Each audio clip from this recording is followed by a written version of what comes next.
ശ്രീ മഹാഭാരതത്തിൽ വിരാടപർവത്തിലെ ഏറ്റവും പ്രധാനപ്പെട്ട രോമഹർഷം ഉണ്ടാക്കുന്ന ഒരു വലിയ മഹായുദ്ധത്തിന്റെ ചരിത്രമാണ് നമ്മളിപ്പോൾ വിചാരം ചെയ്തുകൊണ്ടിരിക്കുന്നത്. അജ്ഞാതവാസം അനുഷ്ഠിച്ചുകൊണ്ട് വിരാട് നഗരിയിൽ കഴിയുന്ന പാണ്ഡവന്മാർ അവരെക്കുറിച്ച് അറിയാൻ വേണ്ടി കീചകവധത്തോടുകൂടി അവരെക്കുറിച്ചുള്ള വിവരങ്ങൾ കിട്ടാൻ വേണ്ടിയിട്ട് ദുര്യോധനാദികൾ വിരാട് നഗരത്തെ ആക്രമിച്ച് അവരുടെ ഗോസമ്പത്തിനെ, ഗോധനത്തെ, പശുക്കളെ അപഹരിക്കാൻ വേണ്ടി ശ്രമിക്കുന്നു. ഒരു ഭാഗത്ത് തൃകർത്തന്മാരെ ആക്രമിച്ചുവെങ്കിലും പാണ്ഡവന്മാരുടെ സഹായം കൊണ്ട് അവരെ തോൽപ്പിച്ച് അയക്കാൻ സാധിച്ചു. എന്നാൽ മറുപക്ഷത്തു നിന്ന് ദുര്യോധനന്റെ നേതൃത്വത്തിലുള്ള ഒരു വലിയ കടലിരമ്പുന്നത് പോലെയുള്ള ഒരു മഹാസൈന്യം അവിടെ വന്ന് ഈ പശുക്കളെ 60,000 പശുക്കളെ മോഷ്ടിച്ചു. ഗോപാലകൃഷ്ണൻ വന്ന് വിരാട രാജാവിന്റെ മകനായ, അപ്പോൾ ആ വിരാടൻ നഗരിക്ക് പുറത്തു പോയപ്പോൾ രാജ്യം രക്ഷിക്കുന്നവനായ വിരാടപുത്രനായ ഉത്തരൻ, ഭൂമിഞ്ജയൻ എന്നു പേരുള്ള രാജകുമാരനെയാണ് വിളിച്ചത്. അദ്ദേഹം സാരഥി ഇല്ലാത്തതുകൊണ്ട് യുദ്ധം ചെയ്യാൻ പറ്റില്ല എന്ന് പറഞ്ഞു. പാഞ്ചാലിയുടെ സഹായത്തോടു കൂടി ബൃഹന്നള അർജുനനെ സാരഥിയാക്കാൻ വേണ്ടിയിട്ട് ഉത്തരയും മറ്റും, സഹോദരിയായ ഉത്തരയും മറ്റും ബൃഹന്നളയെ പറഞ്ഞ് പ്രേരിപ്പിച്ച് അദ്ദേഹത്തിന് സാരഥിയായിട്ട്, അർജുനന്റെ സാരഥിയായിരുന്ന ആൾ എന്ന രീതിയിൽ, അനേകം യുദ്ധങ്ങൾ അർജുനോടൊപ്പം ചെയ്തിട്ടുള്ള ആൾ എന്ന രീതിയിൽ ബൃഹന്നളയെ സാരഥിയാക്കിയിട്ട് യുദ്ധത്തിന് വേണ്ടി പോവുകയാണ്. അങ്ങനെ അവർ രണ്ടുപേരും ഏകരഥമായിട്ട്, ഏകയോദ്ധാവായ ഉത്തരന് സാരഥിയായിട്ട് അർജുനനുമായിട്ട് ശ്മശാന ഭൂമിയിൽ ചെന്നു. അവിടെയാണ് കൗരവ പട നിൽക്കുന്നത്.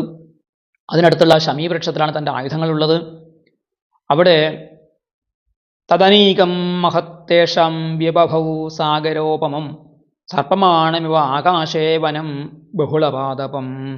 ആ കൗരവ സൈന്യം എന്ന് പറയുന്നത് ആനകളും കുതിരകളും കാലാളുകളും രഥങ്ങളും കൊണ്ട് ഒരു മഹാസാഗരം പോലെ നിൽക്കുന്നതും ആകാശത്തിൽ സഞ്ചരിക്കുന്ന ഒരു വിപനം പോലെ എന്നാണ് വ്യാസന്റെ ഭാവന. അത്രയധികം മനോഹരമായിട്ട് പറഞ്ഞിരിക്കുന്നു. അതിശയോക്തി കലർന്ന ഭാഷയാണ്. എന്നിരുന്നാലും എങ്ങനെയാണ് ഇങ്ങനെ ഒരു ഉപമാനം വന്നത് എന്നറിയില്ല. ആകാശത്തിലൂടെ നീങ്ങുന്ന വനം, കാട് പോലെ തോന്നിയെന്നാണ്. ആ സൈന്യത്തിൽ ഉയർന്നു നിൽക്കുന്ന ഒരു അനേകായിരം ധ്വജങ്ങൾ കണ്ടു. ആ ധ്വജങ്ങളൊക്കെ ആയിരിക്കണം വൃക്ഷങ്ങളായിട്ട് തോന്നിയത് എന്ന് കരുതാം. ഏതായാലും പൊടിപടലങ്ങൾ ആകാശത്തിലേക്ക് ഉയർന്ന് സകല ജീവജാലങ്ങൾക്കും കണ്ണ് കാണാതെ അന്ധത വന്നു എന്നാണ് പറയുന്നത്. അത് ആരൊക്കെ ഉണ്ടായിരുന്നു? കർണ ദുശാസന കൃപയേർ ഗുപ്തം ശാന്തനവേന ച ദ്രോണേച്ച സപുത്രേണ മഹേശ്വാസേന ധീമത ഹൃഷ്ടരോമാ ഭയോദ്വിഗ്ന പാർത്ഥം വൈരാടിരബ്രവീത്. കർണൻ, ദുശാസനൻ, കൃപര്, ദ്രോണര്, ദ്രോണപുത്രനായ അശ്വത്ഥമാവ്, ശകുനി, ഭീഷ്മര്, ദ്രോണര് മുതലായിട്ടുള്ള മഹാബലശാലികളും അവരുടെ അറ്റം കാണാത്ത കടല് പോലെയുള്ള സൈന്യവും കണ്ട് വിരാടപുത്രനായ ഉത്തരൻ പേടിച്ച് വിറച്ചുകൊണ്ട് അർജുനനോട് പറയുകയാണ്, നോത്സഹേ കുരുഭിര്യുദ്ധം രോമഹർഷം ഹി പശ്യമേ. എനിക്ക് യുദ്ധം ചെയ്യാൻ പറ്റില്ല ബൃഹന്നളെ. നോക്കൂ, എൻ്റെ ശരീരത്തിനാകെ രോമം പൊങ്ങി നിൽക്കുക, രോമാഞ്ചം വരികയാണ്. ഈ ഒരു അവസ്ഥ കുരുക്ഷേത്രത്തിൽ അർജുനനുണ്ടായി. അർജുനൻ്റെ ഇത് എങ്ങനെ വന്ന ഒരു ഇതാണ്? ഭയം കൊണ്ടല്ല, മറിച്ച് കൃപ കൊണ്ടാണ് എന്നേ വ്യത്യാസമുള്ളൂ. ദേവൈരപി ദുരാസതം, ദേവന്മാർക്ക് പോലും ആക്രമിക്കാൻ പറ്റാത്ത സൈന്യമാണ് ഈ കുരു സൈന്യം. ഇത്രയൊന്നും ഞാൻ വിചാരിച്ചിരുന്നില്ല. വിരാടരാജാവിൻ്റെ യുദ്ധങ്ങളിൽ ഒക്കെ തന്നെ ഉത്തരൻ അത്യാവശ്യം പങ്കെടുത്തതാണ്. പക്ഷെ ആ യുദ്ധങ്ങളിലൊന്നും ഇത്രയധികം സൈന്യങ്ങളെ കണ്ടിട്ടില്ല, ഇത്രയധികം പരാക്രമങ്ങളെ നേരിട്ടിട്ടില്ല. ആദ്യമായിട്ടാണ് ഇത്ര വലിയൊരു യുദ്ധത്തെ, ഇത്ര വലിയൊരു മഹാസൈന്യത്തെ അദ്ദേഹം കാണുന്നത്. അത് കണ്ടിട്ടാണ് പേടിച്ച് പറച്ച് സകല ശരീരവും വിറച്ചുകൊണ്ടാണ് അദ്ദേഹം പറയുന്നത്, നാശംസേ ഭാരതീം സേനാം പ്രവേഷ്ടും ഭീമകാർമുകാം. ഈ ഭാരതീ സേന, ഭരതവംശികളായ രാജാക്കന്മാരുടെ സേനയെ എനിക്ക് ഒരിക്കലും അതിനകത്തെ ആ സൈന്യത്തിലേക്ക് പ്രവേശിക്കാൻ എനിക്ക് പറ്റില്ല. അപ്പം അതിനെക്കുറിച്ച് സംസാരിക്കാൻ പോലും എനിക്ക് പറ്റില്ല. മനഃപ്രവ്യഥതീവമേ, എൻ്റെ മനസ്സ് പോലും വിറകൊള്ളുകയാണ് എന്ന് പറഞ്ഞ് അർജുനന്റെ മുന്നിൽ കരയുകയാണ് ഉത്തരൻ ചെയ്തത്. അർജുനൻ ആരാണെന്നറിയാതെ, അർജുനൻ ലോകൈക ധനുർധരനായ വില്ലാളി വീരനായ ലോകജേതാവായ അർജുനന്റെ മുന്നിലാണ് ഉത്തരൻ കരയുന്നത് എന്ന് ഉത്തരന് അറിയില്ലായിരുന്നു. അഹമേകോ ബഹൂൻ ബാലകൃതാസ്ത്ര നഗതശ്രമ പ്രതിബോദ്ധം ന ശക്യാമി നിവർത്തസ്വ ബൃഹന്നളേ. ഞാൻ ഒറ്റക്കാണ്, ഞാനൊരു പയ്യനാണ്, ഞാനൊരു ചെറിയ വെറും ഒരു കുട്ടിയാണ്. ഇവരൊക്കെ വലിയ കൃതാസ്ത്രന്മാരാണ്, വലിയ വലിയ ദിവ്യാസ്ത്രങ്ങൾ പഠിച്ചവർ. ഞാനാകട്ടെ അധികമൊന്നും പഠിച്ചിട്ടുമില്ല. ഇവരോട് എതിരിട്ട് പോരാടാൻ ഞാൻ അത്ര പോരാ. അതുകൊണ്ട് ബൃഹന്നളെ, നമുക്ക് തിരിച്ചു പോകാം എന്നാണ് ഉത്തരൻ പറയുന്നത്. അപ്പോൾ ബൃഹന്നള പറഞ്ഞു, ഭയം കൊണ്ട് രാജകുമാര അങ്ങ് ദീനരൂപം പ്രാപിച്ചിട്ടുണ്ടല്ലോ. ശത്രുക്കൾ അവരുടെ പരാക്രമം കാണിക്കാൻ തുടങ്ങിയിട്ടേ ഉള്ളൂ, യുദ്ധം തുടങ്ങിയിട്ടില്ല, പരാക്രമമൊന്നും അവർ പുറത്തെടുത്തിട്ടില്ല. അതിന് മുമ്പേ തന്നെ അങ്ങ് വിറ വരാൻ തുടങ്ങിയാൽ, ഭയപ്പെടാൻ തുടങ്ങിയാൽ യുദ്ധം തുടങ്ങി എന്താവും? ഇദ്ദേഹത്തിന് വല്ല ഹാർട്ട് അറ്റാക്ക് വന്നാലോ എന്നൊക്കെ അർജുനൻ ഭയന്നു. അങ്ങ് രഥവുമായിട്ട് സൈന്യത്തിന് മുന്നിലേക്ക് ഈ കുരു സൈന്യത്തിന് മുന്നിലേക്ക് പോകാൻ എന്നോട് ആജ്ഞാപിക്കുകയുണ്ടായി. അങ്ങയുടെ ആജ്ഞ ശിരസാവഹിച്ചുകൊണ്ട് ഞാനത് ചെയ്തു. ഇനി ഞാൻ തീർച്ചയായിട്ടും അനേകം ധ്വജങ്ങൾ ഇങ്ങനെ പൊങ്ങി നിൽക്കുന്നതായ ആ സൈന്യത്തിൻ്റെ അടുത്തേക്ക് ഞാൻ അങ്ങയുടെ രഥം കൊണ്ടുപോവുക തന്നെ ചെയ്യും. അങ്ങയുടെ ആദ്യത്തെ ആജ്ഞയാണ് ഞാൻ നിറവേറ്റുക. ഇപ്പോൾ പറഞ്ഞിരിക്കുന്നത് ഒരു രാജാവിൻ്റെ മുഖത്ത് നിന്നും ഒരു ക്ഷത്രിയൻ്റെ മുഖത്ത് നിന്നും വരേണ്ട വാക്യങ്ങളല്ല. അതുകൊണ്ട് അത് അനുസരിക്കാൻ എനിക്ക് പ്രയാസമുണ്ട്. മധ്യമാമിഷഗൃധ്രാണാം കുരൂണാം ആതതായിനാം നേഷ്യാമിത്വം മഹാബാഹോ പൃഥിവ്യാമപി യുധ്യതാം. ആമിഷഗൃധ്രാണാം കുരൂണാം, മാംസത്തിന് വേണ്ടിയിട്ട് മൃഗങ്ങളുടെ മേലെ ചാടി വീഴുന്നതായ കഴുകന്മാരെ പോലെ വരുന്നതായ ആ ആതതായികളായ അക്രമകാരികളായ ധർമ്മം നോക്കാതെ സത്യം നോക്കാതെ പ്രവർത്തിക്കുന്നവരായ ആ ദുഷ്ടാത്മാക്കളായ കൗരവന്മാരുടെ നേരെ ഞാൻ അങ്ങയുടെ രഥം കൊണ്ട് മുന്നിൽ നിർത്താൻ പോവുകയാണ്. പിന്തിരിയാൻ എനിക്ക് പറ്റില്ല, ഈ കൗരവന്മാരോട് പ്രത്യേകിച്ചും എന്ന് അർജുനൻ പറയുകയാണ്. അങ്ങ് സ്ത്രീകൾക്ക് മുന്നിൽ, കന്യകമാർക്ക് മുന്നിൽ വികഥനം പറയുന്നതായിട്ട് ഞാൻ കേട്ടു. വീമ്പ് പറഞ്ഞിട്ടുണ്ടായിരുന്നു, ജയിച്ചിട്ട് വരുമെന്ന്. എന്നിട്ടിപ്പോൾ തിരിച്ചു പോയി ഭയന്ന് പറച്ചുകൊണ്ട് തിരിച്ചു പോയി കഴിഞ്ഞാൽ എന്തായിരിക്കും അവരുടെ പ്രതികരണം? ജയിക്കാതെ ചെന്നാൽ സ്ത്രീകളും പുരുഷന്മാരടക്കം അങ്ങയെ പരിഹസിക്കും.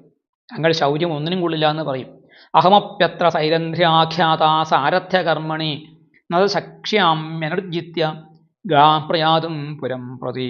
പിന്നെ അങ്ങക്ക് അപമാനം ഉണ്ടാകും, ശരി, എനിക്കും അപമാനം ഉണ്ടാകും. കാരണം എന്താണ്? സൈരന്ധ്രി അവിടെയൊക്കെ പറഞ്ഞു പരത്തിയത് എന്താണ്? ഞാൻ വിഖ്യാത പ്രസിദ്ധനായ സാരഥിയാണ്, അർജുന സാരഥിയാണ് എന്നൊക്കെ പറഞ്ഞ് എന്നെക്കുറിച്ചും ഒരുപാട് പറഞ്ഞു പരത്തിയിട്ടുണ്ട്. ഇനി ഈ യുദ്ധം ജയിക്കാതെ പോയാൽ എനിക്കും അത് നാണക്കേടാണ്. ഇനി ഈ പശുക്കളെ രക്ഷിച്ച് ഗോക്കളെ രക്ഷിച്ചിട്ട് അവയും കൊണ്ടല്ലാതെ ഇവരെ ജയിച്ചിട്ടല്ലാതെ തിരിച്ചു പോകാൻ എനിക്കും നിർവാഹമില്ല, ഞാൻ പോകില്ല. കഥന്ന യുദ്ധേയമഹം കുരുൻ സർവൻ സ്ഥിരോഭവ. ഇനി ഈ കുരുക്കളോട് യുദ്ധം ചെയ്യാതെ എങ്ങനെയാണ് ഞാൻ തിരിച്ചു പോവുക? സാരഥിക്ക് സാരഥിയുടെ ധർമ്മമുണ്ട്. സാരഥി ഒരിക്കലും ഒരു കൂടെയുള്ള തൻ്റെ രഥിയായ യോദ്ധാവിനെ വെറുതെ തിരിച്ചു കൊണ്ടുപോകാൻ പാടില്ല. യുദ്ധം ചെയ്യാൻ അയാളെ പ്രേരിപ്പിക്കേണ്ടതും യുദ്ധം ജയിക്കേണ്ടതും സാരഥിയുടെ ധർമ്മമാണ്. അതുകൊണ്ട് എനിക്ക് പിന്തിരിയാൻ സാധിക്കുകയില്ല.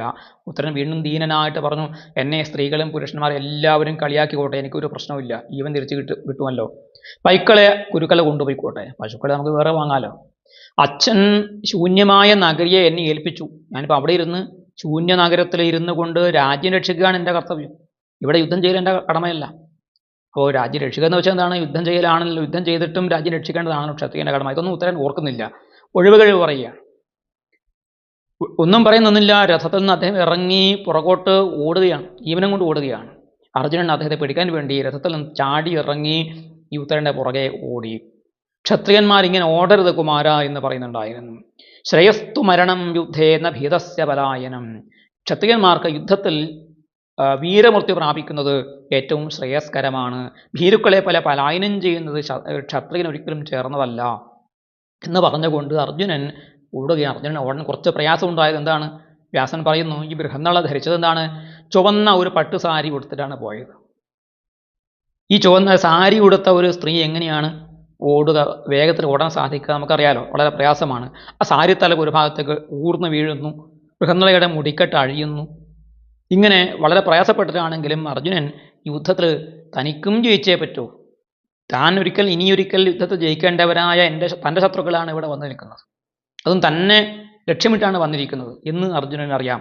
അതുകൊണ്ട് ഈ ഉത്തരൻ ഇങ്ങനെ ഓടാൻ വിട്ടാൽ പറ്റില്ല എന്ന് മനസ്സിലാക്കിയിട്ടാണ് അർജുനൻ പുറകെ കൂടി. കൗരവ സൈന്യം ഇത് കണ്ടു. അവരിത് കണ്ട് പരിഹസിച്ച് ചിരിക്കാൻ തുടങ്ങി. പക്ഷെ അവർക്ക് ഈ രണ്ട് യോദ്ധാക്കളെക്കുറിച്ച് സംശയം ഉണ്ടാവുകയാണ്. ഏഷ വേഷതം ഛന്നോ ഭസ്മന്യേവ ഹുതാശന കിഞ്ചിതസ്യഥാ പുംസ കിഞ്ചിതസ്യഥാ സ്ത്രീയ. ഇതാരാണ്? വേഷന്മാർ ഒരു പ്രച്ഛന്നവേഷം ധരിച്ചിട്ട്, പ്രച്ഛന്നവേഷം സ്റ്റേജിൽ അവതരിപ്പിക്കുന്ന പോലെ വേഷം കെട്ടി വന്നിരിക്കുന്ന, ഭസ്മത്തിനിടയിൽ അഗ്നിയുടെ സ്ഫുലിംഗങ്ങൾ പോലെ ശോഭിക്കുന്ന ഈ സാരഥി ആരാണ്? കിഞ്ചിതസ്യഥാ പുംസഃ കിഞ്ചിതസ്യഥാ സ്ത്രീയ. ചിലപ്പോൾ നോക്കുമ്പോൾ സ്ത്രീയാണെന്ന് തോന്നും, ചിലപ്പോൾ നോക്കുമ്പോൾ പുരുഷനാണെന്ന് തോന്നും. സ്ത്രീയാണോ പുരുഷനാണോ എന്ന് തിരിച്ചറിയാൻ പറ്റുന്നില്ല. സാരൂപ്യം അർജുനസ്യേവ ക്ലീബരൂപം വിഭർത്തിച്ച. ഓരോ രൂപം കൊണ്ട് ഇദ്ദേഹം അർജുനനോട് ഒരു സാദൃശ്യവും തോന്നുന്നു. അർജുനൻ ഒരു നപുംസകത്തിൻ്റെ വേഷം കെട്ടി വന്നതുപോലെ തോന്നുകയാണ് എന്ന് കൗരവന്മാർ പരസ്പരം അടക്കം പറയുകയാണ്. എന്നിട്ട് പറഞ്ഞു, അതേ തല, അതേ കഴുത്ത്, അതേ ഇരുമ്പുലക്ക പോലുള്ള കൈകൾ എന്നാണ്. അർജുനൻ അവരെ കണ്ട് പരിചയിച്ച ആളാണ്. അപ്പോൾ ശിരസിൻ്റെ ആകൃതി, കഴുത്തിൻ്റെ ആകൃതി, വസ്ത്രധാരണം മാത്രമാണ് സ്ത്രീയുടേതായിട്ട് കാണുന്നത്, ബാക്കിയെല്ലാം അർജുനൻ്റേത് തന്നെയാണ്. അതുകൊണ്ട് തിരിച്ചറിയാൻ സാധിക്കുന്നില്ല ദൂരെ നിന്നും. അമരേഷ്വ ദേവേന്ദ്രോ മാനുഷേഷു ധനഞ്ജയ ഏകക്കോസ്മാനുപായാത് അന്യോ ലോകേ ധനഞ്ജയാത്. ഇത് അർജുനനാണ് എന്ന് പറയാനുള്ള മറ്റൊരു കാരണം എന്താണ്? അമരേഷ്വ ദേവേന്ദ്ര, ദേവന്മാരുടെ കൂട്ടത്തിൽ സാക്ഷാൽ ഇന്ദ്രനും മനുഷ്യരുടെ കൂട്ടത്തിൽ അർജുനനും മാത്രമേ നമ്മുടെ ഈ അനന്തമായ സൈന്യത്തെ, അസംഖ്യമായ ഈ സൈന്യത്തിന് മുന്നിൽ ഒറ്റക്ക് വന്ന് നിൽക്കാൻ ധൈര്യപ്പെടുകയുള്ളൂ. ദേവന്മാരുടെ പതിയായിട്ടുള്ള സാക്ഷാൽ പുരന്ദരനും അതുപോലെ പാണ്ഡവനായ അർജുനനും മാത്രമേ ഈ അളവറ്റ കൗരവ സൈന്യത്തിന് മുന്നിൽ ഒറ്റയ്ക്ക് വന്ന് നെഞ്ചും വിരിച്ച് നിൽക്കാൻ കെൽപ്പുള്ളവനായിട്ടുള്ളൂ എന്നുള്ളത് കൊണ്ട് ഇവൻ അർജുനനായിരിക്കണം എന്നവർ ചിന്തിക്കുകയാണ്. ഓടുന്ന ഈ ഈ ചെറുപ്പക്കാരൻ ആരാണ്? അത് മിക്കവാറും ആ രാജാവ് നാട്ടിനെ ഏൽപ്പിച്ചു കൊടുത്ത ഉത്തരൻ എന്ന് പറയുന്ന വിരാടപുത്രനായിരിക്കും. അർജുനനെ സാരഥിയാക്കിയിട്ട് ഈ കുമാരൻ യുദ്ധത്തിന് വന്നതാകാം, പിറകെ ഓടുന്നത് അർജുനനായിരിക്കാം എന്ന് പറഞ്ഞു. പക്ഷെ അർജുനൻ്റെ വേഷമല്ല, കണ്ടാൽ അർജുനൻ്റെ ഒരു പതിപ്പ് തോന്നുന്നു എന്ന് മാത്രമേ ഉള്ളൂ. നിശ്ചയിക്കാൻ പറ്റാതെ അവർ അല്പം കുഴങ്ങി നിൽക്കുകയാണ്. അർജുനനാകട്ടെ ഓടിച്ച് 100 അടി ഓടി പുറകെ, 100 പദം, ശതപദം എന്നാണ്, ശതപദം ഓടിയിട്ട് ഈ ഉത്തരനെ മുടിയിൽ കയറി പിടിച്ചു. അങ്ങനെ ഓടാൻ പറ്റുമോ? ഞാൻ വിടുമോ എന്ന ഭാവത്തിൽ പിടിച്ച് നിർത്തി ഉത്തരൻ ഉറക്കെ കരയുകയാണ്. ബൃഹന്നളെ വിടൂ, എൻ്റെ ജീവൻ ഞാൻ രക്ഷിക്കട്ടെ എന്ന് പറഞ്ഞ് കരഞ്ഞുകൊണ്ട് പറഞ്ഞു, ഞാൻ നിനക്ക് 100 കുംഭം, ശതകുംഭം എന്ന് തരാം, സ്വർണ്ണ നാണയങ്ങൾ തരാം. 8 കുംഭം വൈഡൂര്യ രത്നങ്ങൾ നിറച്ച 8 കുംഭങ്ങൾ ഞാൻ നിനക്ക് സ്വന്തമായിട്ട് തരാം. നിനക്ക് സ്വർണം കൊണ്ടുള്ള രഥം അച്ഛനറിയാതെ ഞാൻ നിനക്ക് തരാം. 10 ആനകളും ഞാൻ നിനക്ക് സമ്മാനിക്കാം. നീ എന്നെ ഓടാൻ സമ്മതിക്കണം. യുദ്ധം ചെയ്യാതെ ജീവനം കൊണ്ട് ഓടി രക്ഷപ്പെടാൻ നീ സമ്മതിച്ചാൽ ഇത്രയും സമ്മാനങ്ങൾ ഞാൻ നിനക്ക് തരാം. എത്ര ഭീരുവാണ് ഉത്തരൻ എന്ന് ആലോചിച്ച് നോക്കും. അങ്ങനെ ഒരു ഭീരുവായിട്ടുള്ള ഉത്തരൻ. അങ്ങനെ അർജുനൻ പറഞ്ഞു, യതി നോത്സഹതേ യോദ്ധം ശത്രുകർഷണ ഏഹിമേ ത്വം ഹയാൻ യച്ഛ യുദ്ധ്യമാനസ്സ ശത്രുഭി. അർജുനൻ ഒന്ന് അടവ് മാറ്റിക്കൊണ്ട് പറഞ്ഞു, അല്ലയോ ശത്രുകർഷണനായ, അല്ലയോ രാജകുമാര, അങ്ങക്ക് യുദ്ധം ചെയ്യാൻ താല്പര്യമില്ലെങ്കിൽ ഏഹി വരൂ, എൻ്റെ കൂടെ വരൂ. മേ ത്വം ഹയാൻ യച്ഛ, എനിക്ക് വേണ്ടി അങ്ങ് കുതിരകളുടെ നിയന്ത്രണം ഏറ്റെടുക്കൂ. യുദ്ധ്യമാനസ ശത്രുക്കളോട് ഞാൻ യുദ്ധം ചെയ്തു കൊള്ളാം. അങ്ങ് എന്നെ തേര് തെളിച്ച് എന്നെ ശത്രുക്കളുടെ അടുത്തേക്ക് കൊണ്ടുപോയാൽ മാത്രം മതി. ബാക്കി കാര്യം ഈ ബൃഹന്നള ഏറ്റിരിക്കുന്നു. ഞാൻ യുദ്ധം ചെയ്തു കൊള്ളാം. കാരണം ഇത് അങ്ങക്ക് കുറച്ചിലാണ്, എനിക്കും കുറച്ചിലാണ്, അങ്ങേക്കും കുറച്ചിലാണ്, അങ്ങയുടെ രാജ്യത്തിനും അങ്ങയുടെ അച്ഛനും ഒക്കെ തന്നെ ഇത് കുറച്ചിലാണ്. അതുകൊണ്ട് നിവൃത്തികേട് കൊണ്ട് ഞാൻ തന്നെ ശത്രുക്കളോട് യുദ്ധം ചെയ്യാൻ പോവുകയാണ്. അഹം വൈ കുരുഭിർ യോത്സ്യേ വിജേഷ്യാമച തേ പശു. ഞാൻ കുരുക്കളോട് യുദ്ധം ചെയ്ത് അങ്ങയുടെ പശുക്കളെ ഞാൻ വീണ്ടെടുക്കാൻ പോവുകയാണ്. അർജുനന്റെ ആത്മവിശ്വാസം നിറഞ്ഞ വാക്യമാണ് അവിടെ. എന്താ ഭവനരശ്രേഷ്ഠ യോത്സ്യേഹം കുരുഭി സഹ. അങ്ങ് എന്താഭവ, അങ്ങ് ഈ കുതിരകളെ നിയന്ത്രിക്കുന്ന സാരഥിയായിട്ടിരുന്നാൽ മാത്രം മതി. ഞാൻ കുഴുക്കളെ ഇതാ യുദ്ധം ചെയ്ത് ജയിക്കാൻ പോവുകയാണ്, കണ്ടോളൂ. ആ ഉത്തരനെ അദ്ദേഹം ബലം പ്രയോഗിച്ച് തേരിൽ പിടിച്ച് കയറ്റിയിരുത്തി. തേരോടിക്കൂ എന്ന് പറഞ്ഞു. ആദ്യം നേരെ ശത്രുക്കളുടെ അടുത്തേക്കല്ല, നമ്മുടെ ഈ ശ്മശാനത്തിനടുത്ത് ഒരു ശമീവൃക്ഷമുണ്ട്. ആ ശമീവൃക്ഷത്തിൽ ചില കാര്യങ്ങളുണ്ട്, ചില ആയുധങ്ങളൊക്കെ ഉണ്ട്, ഞാൻ കാണിച്ചു തരാം. അതൊക്കെ എടുത്തിട്ട് വേണം നമുക്ക് യുദ്ധം ചെയ്യാൻ എന്ന് പറഞ്ഞ് ശമീവൃക്ഷത്തിൻ്റെ അടുത്തേക്കാണ് തേരോടിച്ച് പോയത്. ഈ കാഴ്ചകളൊക്കെ ഭീഷ്മരും ദ്രോണരും ദുര്യോധനും കർണനും ഒക്കെ തന്നെ ദൂരെ നിന്ന് കാണുന്നത്. എന്താണ് ഇവിടെ നടക്കുന്നതെന്ന് അവർക്ക് കൃത്യമായി മനസ്സിലായില്ലെങ്കിലും ഇറങ്ങി ഓടുന്നത് കണ്ടിട്ട് പേടിച്ച് ഓടുന്നതാണ് മനസ്സിലായി. പുറകെ ഓടുന്ന ആൾ അത്ര ചില്ലറക്കാരനല്ല എന്ന് മനസ്സിലായി. അപ്പോൾ അത് ആണും പെണ്ണും കെട്ടവനാണ്, പക്ഷേ ശരീരമാകട്ടെ അതിഗംഭീരമായ ശരീരവുമാണ്. ഈ സമയത്ത് ഭീഷ്മദ്രോണാദികൾ പ്രകൃതിയിൽ പലതരത്തിലുള്ള ദുർനിമിത്തങ്ങൾ കണ്ടു. കുതിരകൾ കണ്ണീർ വാർക്കുന്നതായിട്ട് കണ്ടു. അവരുടെ സൈനിക രഥത്തിന് മുകളിലുള്ള ധ്വജങ്ങൾ തനിയെ പ്രകമ്പനം കൊള്ളുന്നതായിട്ട്, വിറകൊള്ളുന്നതായിട്ട് കണ്ടു. മേഘങ്ങൾ രൂക്ഷമായ വർണ്ണം ധരിച്ചതായിട്ട് കണ്ടു. ഈ കാറ്റ്, പൊടിപടലങ്ങൾ ഉയർത്തുന്ന കാറ്റ് ചെറിയ ചെറിയ കല്ലിന് കഷ്ണം, ചരൽ കല്ലുകളെ കൂടി ഇങ്ങനെ പറപ്പിച്ച് കൊണ്ടുവരുന്നതായിട്ടും അതൊക്കെ ശരീരത്തിൽ വന്ന് വീഴുന്നതുമായിട്ടുള്ള ദുർനിമിത്തങ്ങൾ കണ്ടു. ദ്രോണര് പറഞ്ഞു, രക്ഷധ്വമപി ചാത്മാനം വ്യൂഹധ്വം വാഹിനീമപി വൈശതം ച പ്രതീക്ഷധ്വം രക്ഷധ്വം ചാഭിഗോധനം. രക്ഷധ്വം രക്ഷിക്കൂ. ആരെ? ആത്മാനം രക്ഷധ്വം. ഓരോരുത്തരും അവനവനെ രക്ഷിച്ചോളൂ, വലിയ അപായം വരാൻ പോവുകയാണ്. വ്യൂഹധ്വം വാഹിനീമപി, സൈന്യത്തെ വ്യൂഹത്തിൽ പിടിച്ചു നിർത്തിക്കോളൂ. നമ്മൾ ഉണ്ടാക്കിയിരിക്കുന്ന വ്യൂഹം തകർന്നു പോകാതെ നോക്കുക. കാറ്റും മഴയും ഇതൊക്കെ വരുന്ന സമയത്തും ഇനി വരാനിരിക്കുന്ന അതിഘോരമായ ആർക്കും തടയാൻ പറ്റാത്ത ഒരു യുദ്ധമാണ് വരാൻ പോകുന്നത്. ഇവിടെ മനുഷ്യക്കുരുതിയായിരിക്കും നടക്കാൻ പോകുന്നത്. അവിടെ ഒരാളെ അവിടെ ഉള്ളൂ എന്ന് പറഞ്ഞിട്ട് കാര്യമില്ല. ആ വന്നിരിക്കുന്ന ഒരാൾ അത്ര ചില്ലറക്കാരനല്ല. രക്ഷത്വം ജാതിബോധനം, നമ്മളിപ്പോൾ അപഹരിച്ചു കൊണ്ടുപോകുന്ന ആ പശുക്കളെയും രക്ഷിച്ചുകൊള്ളൂ. എന്താ കാര്യം? ഇത്രയധികം ദ്രോണർ പേടിച്ച് പറക്കാനുള്ള കാരണം എന്തായിരുന്നു? ഏഷ വീരോ മഹേശ്വാസ സർവശസ്ത്രഹൃതാംബര ആഗത ക്ലീബവേഷേണ പാർത്ഥോ നാസ്ത്യത്ര സംശയ. ഇവിടെ വലിയ വില്ലും കൊണ്ട് അതിഗംഭീരമായ ആ ഗണ്ഡീവവും കൊണ്ട് ഇവിടെ യുദ്ധം ചെയ്യാൻ വന്നിരിക്കുന്ന വീരൻ സർവശസ്ത്രഹൃതാംബര. ഗണ്ഡീവം മാത്രമല്ല, ഗദയായാലും മഴുവായാലും വാളായാലും നിസ്തൃമിഷമായാലും ഭല്ലമായാലും തേരായാലും കുതിരയായാലും ആനയായാലും ഏത് തരത്തിലെ യുദ്ധ സാമഗ്രി കൊണ്ടും ഒരേപോലെ യുദ്ധം ചെയ്യാൻ സാധിക്കുന്ന സാക്ഷാൽ പാർത്ഥൻ തന്നെയാണ് വന്നിരിക്കുന്നത്. ഒരു സംശയവുമില്ല. ലക്ഷണം പ്രകൃതിയിൽ കാണുന്ന ഈ നിമിത്തങ്ങൾ കണ്ടിട്ടാണ് പറയുന്നത്. അദ്ദേഹം ക്ലീബരൂപത്തിൽ, നപുംസകത്തിന്റെ രൂപത്തിൽ വന്നിരിക്കുന്ന പാർത്ഥനോടാണ് നമ്മൾ യുദ്ധം ചെയ്യാൻ പോകുന്നത്. അതത്ര ചെറിയ കാര്യമല്ല, കടന്ന കൈയാണ്. നദീജ, ഭീഷ്മനെ വിളിക്കുന്ന നദീജ, നദീപുത്ര എന്ന് വിളിക്കുകയാണ്. നദീപുത്രനാകുമ്പോൾ പെട്ടെന്ന് ഒഴുകി പോകുമല്ലോ, പേടിച്ചിട്ട് ഓടാതിരിക്കാൻ വേണ്ടി പറയുകയാണ്. നദീപുത്ര, ഗംഗാപുത്ര. ലങ്കേശവനാരികേതു നഗാഹ്യോ നാമ നഗാര്യസൂനു. മനോഹരമായ ശ്ലോകമാണ്. നദീജലങ്കേശവനാരികേതു നഗാഹ്യോ നാമ നഗാര്യസൂനു. അലങ്കാര പ്രയോഗമാണ്. ലങ്കേശവനാരികേതു. ലങ്കേശനാരാണ്? രാവണൻ. ലങ്കേശന്റെ വനത്തിന്റെ അരി, വനത്തെ നശിപ്പിക്കുന്ന, വനത്തിന്റെ ശത്രുവായിട്ടുള്ള അഗ്നി ആരാണ്? സാക്ഷാൽ ഹനുമാൻ. ലങ്കേശവനാരികേതു വ്യാസന്റെ ഒരു അതിഗംഭീരമായിട്ടുള്ള അതിവിശേഷമായിട്ടുള്ള ഒരു പദപ്രയോഗമാണ് ഹനുമാനെക്കുറിച്ച്.